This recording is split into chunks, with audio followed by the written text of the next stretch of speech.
Hello, so today I'm here to talk about Gyeongbok Palace in Seoul. It's located in Korea, and this is a very famous structure, I would say. This structure this is its aerial view. I'm sure you would like it. Yeah. So this is the front gate. This is the main gate, and this is the first inner gate. And this is the main place where the king used to sit, or this is known as Gyeongjin the throne hall, and is the best example of Korean architecture. So this is the main gate.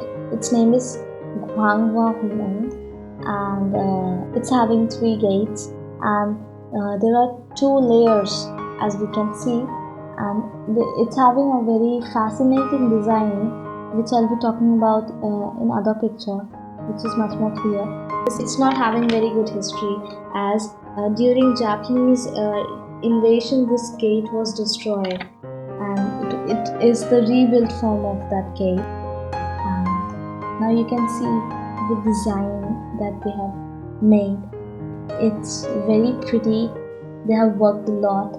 This structure is actually a fortune bringer to their whole kingdom. This is what they have a belief, and this is the first inner gate, and you can even see the mountains behind, as this whole structure is surrounded by mountains from 3 sides.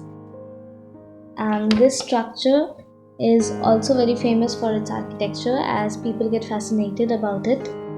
You can see the artwork they have done. This is the interior. You can see the artwork they have done.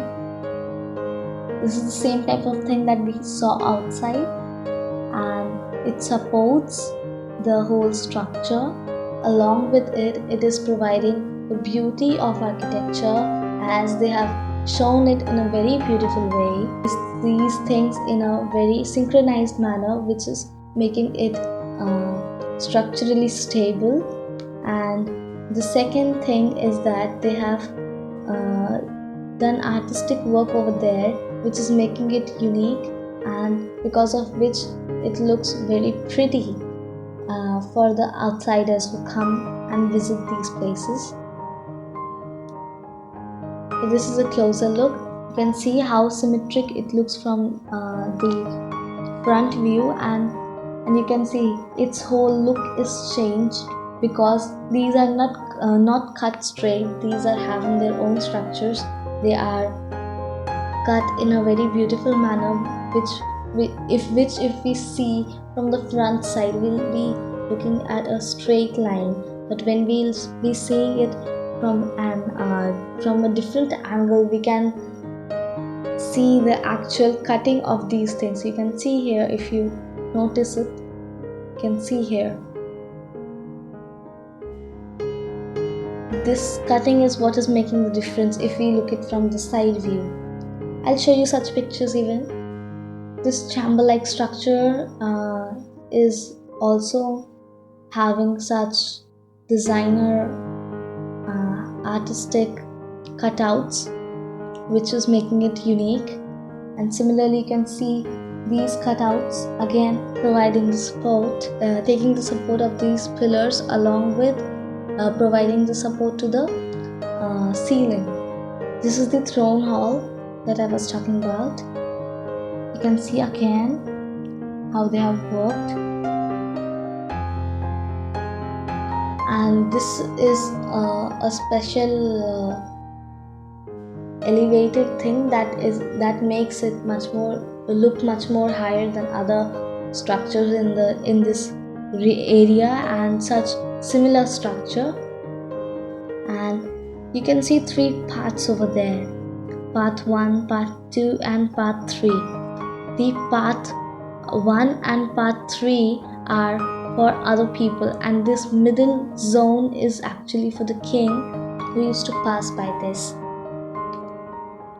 And also, as you can see, this main gate, this was also used by the kings to enter. So this is the inner view of the throne hall.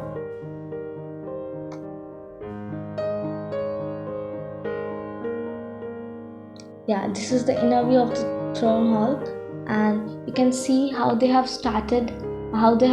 made cutouts in this place also. And when we look it from a far distance, we can see the beauty of this. In this picture, I'll try to explain it, but it's quite difficult because I'm not able to show you. But there is a picture of pillars. In that, I can actually tell how it makes the difference.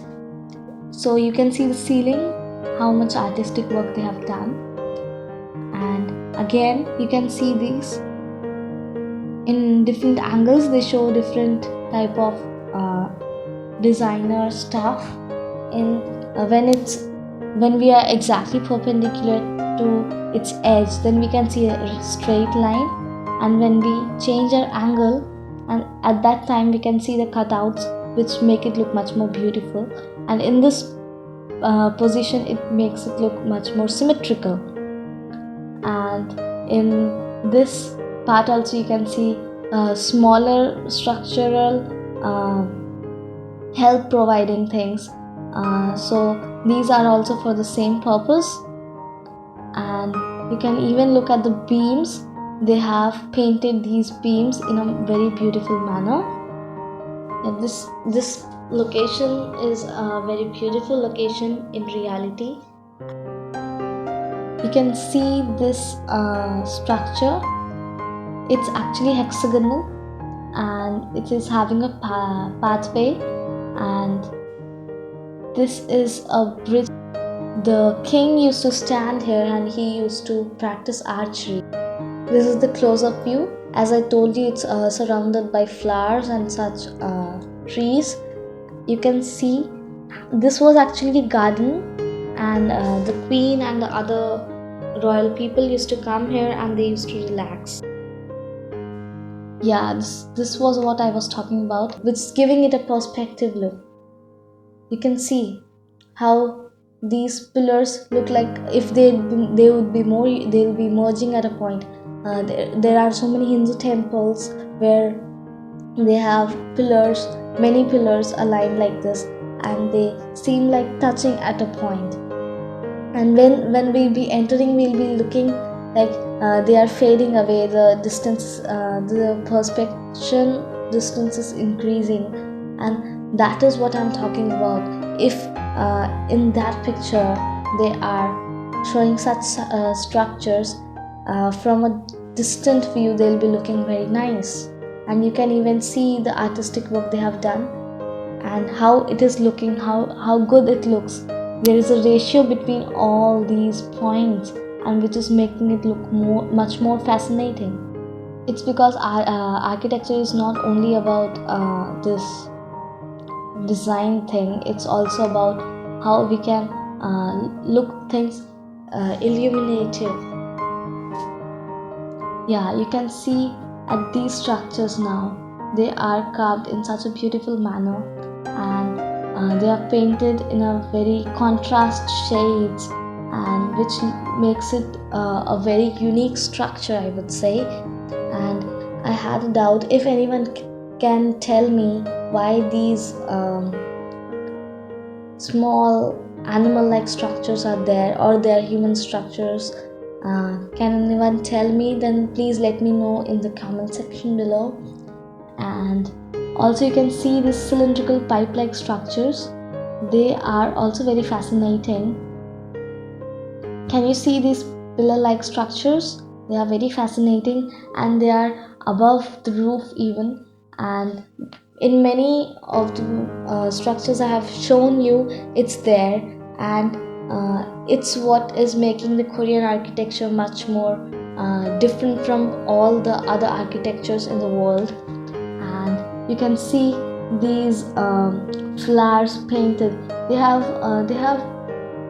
used some sort of art at every point. You can see how small paintings they have made. You can see even in this picture there are very small paintings, and it's a very beautiful place. And you can see beams, if you notice, then you can see all the pillars are of same color, but except pillars, almost every place is painted.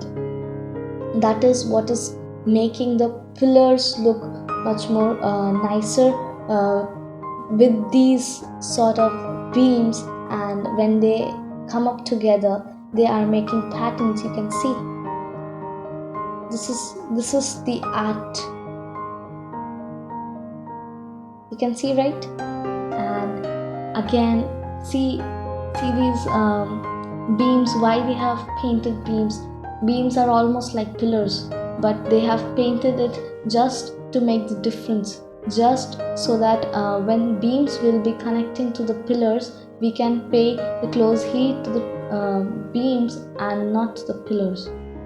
That's the reason they have not painted the pillars, because when everything looks alike, we don't get the opportunity to distinguish. This is the structure of two dragons, and the kings generally they try to depict their fascination. They show how they have won wars, their victory. They show it by such things. They made other people draw such things or carve such things which show their glory, their victory. This is one of such beautifully carved dragons.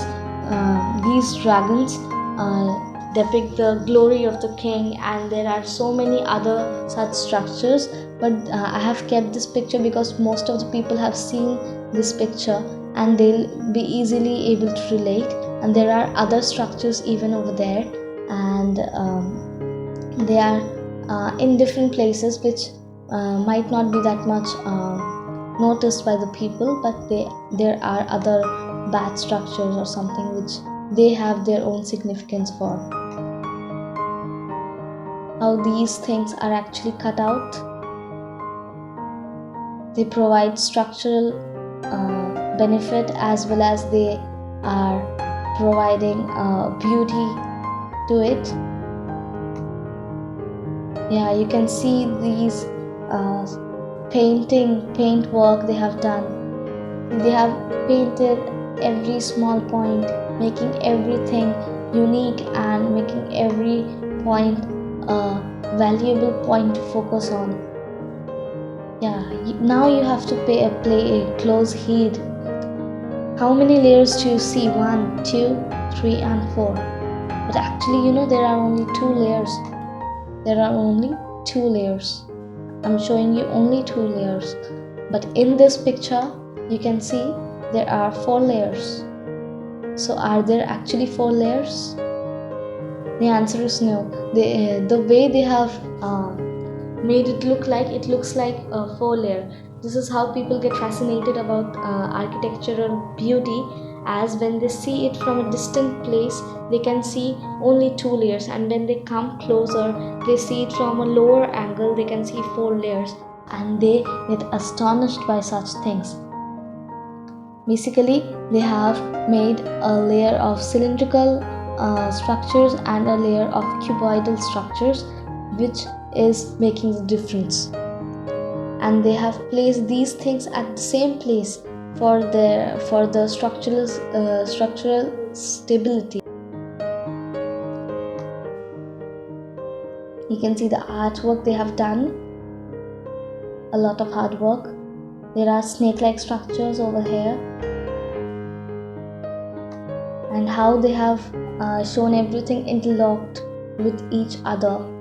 So that's all for today, and I wish you have liked this video and subscribe our channel, and for more such updates, please click the notification button. Thank you.